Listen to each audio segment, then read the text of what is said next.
Breaking news coming out of the royal sphere right now, and this is a story that is moving fast. Prince Harry has allegedly announced that he is divorcing Meghan Markle, and the shockwaves from this declaration are already rippling through Buckingham Palace, through the British press, through royal watchers across the globe, and through millions of ordinary people who watched this couple build what many believed was one of the most consequential love stories of the modern era. And what we are witnessing right now is not simply the end of a celebrity marriage, this is the collapse of a carefully constructed symbol, a brand, an ideology, a statement about what the British monarchy could become in the 21st century, and it is all unraveling in real time. Harry's words, "I am divorcing Meghan," reportedly delivered with blunt, almost brutal finality, have instantly dismantled an image of unity that this couple spent years crafting, years defending, years fighting for on the world stage. And you have to understand the magnitude of what those four words mean, not just for Harry and Meghan as individuals, but for an institution that has already been battered by controversy, loss, and internal fracture over the past several years. Because when Harry and Meghan married in May of 2018, it was not just a wedding, it was a cultural event. It was a statement. It was the moment when the House of Windsor appeared to open its doors to a new kind of royal story. A biracial American actress standing at the altar of Windsor Castle in front of the world, blending royal pageantry with cultural heritage in a way that had never been done before. And for a monarchy that had long struggled to appear relevant and inclusive to a changing Britain and a changing world, this union felt like a turning point, a genuine evolution. And millions of people, not just in the United Kingdom, but across America, across Africa, across the Caribbean, across every corner of the globe where the monarchy's shadow reaches, invested emotionally in what Harry and Meghan represented. And now that investment is facing its most devastating test. What we know right now is that Harry's announcement has sent the palace into a state of controlled crisis management. Sources are indicating that the reaction inside Buckingham Palace is one of subdued sorrow rather than outrage.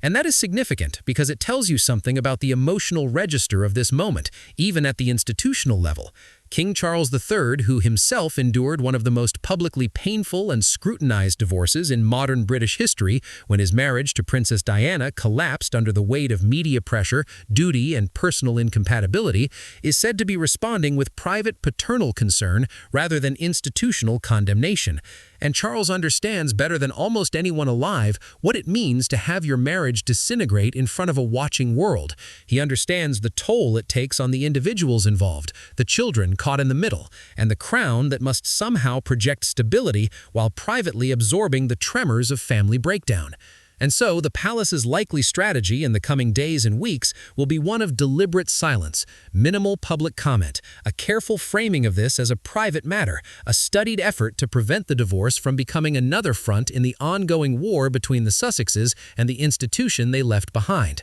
But here is where the story gets more complicated and where the stakes escalate beyond the personal. Because Harry and Meghan did not simply leave the royal family, they detonated their departure. They gave interviews that shook the foundations of the monarchy's public image. They signed multi-million-dollar media deals with Netflix and Spotify. They produced documentaries. Harry wrote a memoir called Spare that contained revelations so raw and so damaging that the relationship between Harry and his brother Prince William and between Harry and his father, King Charles, has reportedly never fully recovered. And the question that is now hovering over every analyst, every royal correspondent, every constitutional expert watching this story develop is this: what happens to the grievance machine when the partnership that powered it dissolves? Because the Sussex brand was built on a shared narrative of persecution, of an us versus the world identity, of two people standing together against tabloid cruelty, institutional indifference, and family dysfunction. And psychologists who study relationships under public pressure have long warned that marriages forged primarily in the fire of shared adversity face a particular kind of vulnerability. When the external enemy recedes, when the battle lines shift, when the common cause that held two people together begins to fade, couples are forced to confront who they are to each other outside of the conflict. And what the evidence suggests is that for Harry and Meghan, the relentless cycle of public battles, entrepreneurial pressure, media scrutiny, and the enormous weight of being symbols rather than simply human beings may have placed strains on their marriage that proved impossible to sustain. On the other side of this equation, Meghan's response, or more precisely her silence, is being read by those close to the situation as deeply strategic rather than passive. Because Meghan Markle is not someone who operates without intention. She came from a world where narrative control is everything, where the ability to shape your own story is a form of power, and her silence in the immediate aftermath of Harry's announcement is being interpreted as a deliberate effort to reclaim agency over what comes next, to avoid feeding the media cycle with reactive statements that could be weaponized, and to focus on what sources suggest are her most immediate priorities: legal preparation and the protection of her children. Because at the center of this story, beyond the palace politics and the media warfare and the institutional implications, are two children, Prince Archie and Princess Lilibet, who were born into one of the most paradoxical positions imaginable: royal by title, yet raised in California; British by heritage, yet American by upbringing; public figures by birth, yet shielded as fiercely as their parents could manage from the machinery of royal and celebrity scrutiny. And a divorce of this magnitude will intensify every question that already existed about their futures: custody arrangements complicated by international jurisdiction, security concerns that exist on both sides of the Atlantic, the question of their relationship with King Charles, their relationship with Prince William and the Wales family, their long-term connection to a British royal identity that their parents so publicly and painfully stepped away from.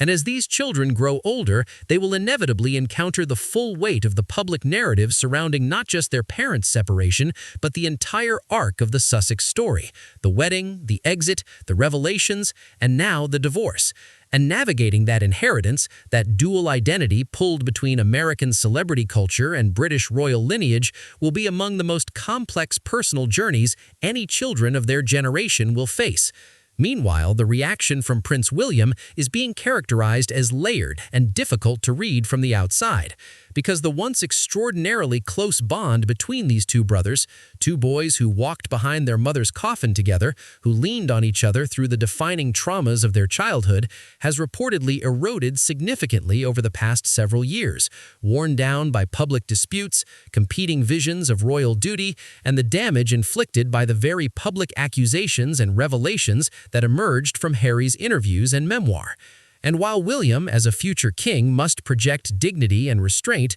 sources close to the Wales camp suggest a reaction of genuine fraternal concern mixed with something more complicated, perhaps a quiet acknowledgement that a prolonged chapter of institutional instability connected to Harry and Meghan's ongoing conflict with the crown may be finally reaching its conclusion, and that the monarchy's attention and narrative can now return more fully to the direct line of succession, to Charles, to William, to Prince George, without the constant distraction and damage of the Sussex trauma pulling focus and generating controversy.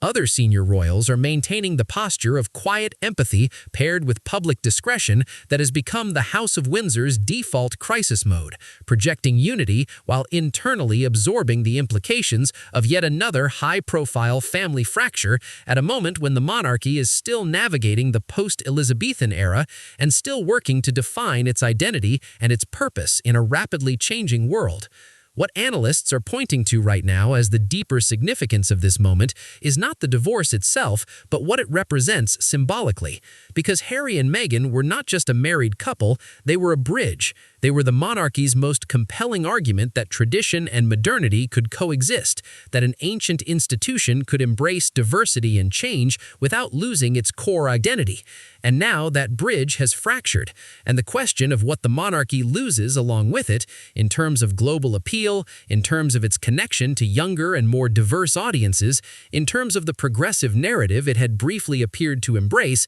is one that will occupy royal historians and constitutional analysts for years to come. Because the story of Harry and Meghan was never just about two people. It was always about the tension between individual freedom and public obligation, between personal truth and public duty, between the desire to be seen and the requirement to be silent. And that tension ultimately proved irresolvable not just within the institution, but also apparently within the marriage itself.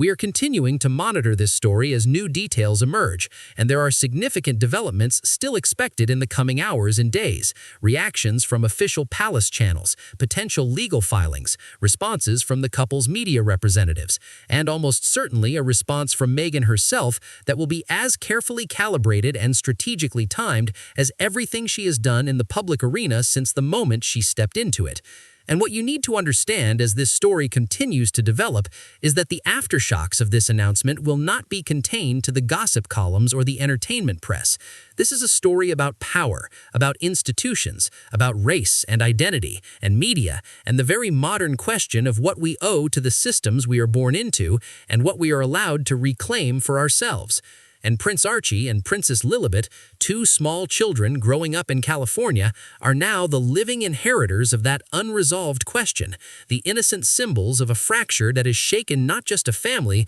but a monarchy's claim to contemporary relevance. Stay with this story, share your thoughts in the comments on what you believe comes next for Harry, for Meghan, for the children, and for the crown, because this is far from over, and the next chapter is already beginning.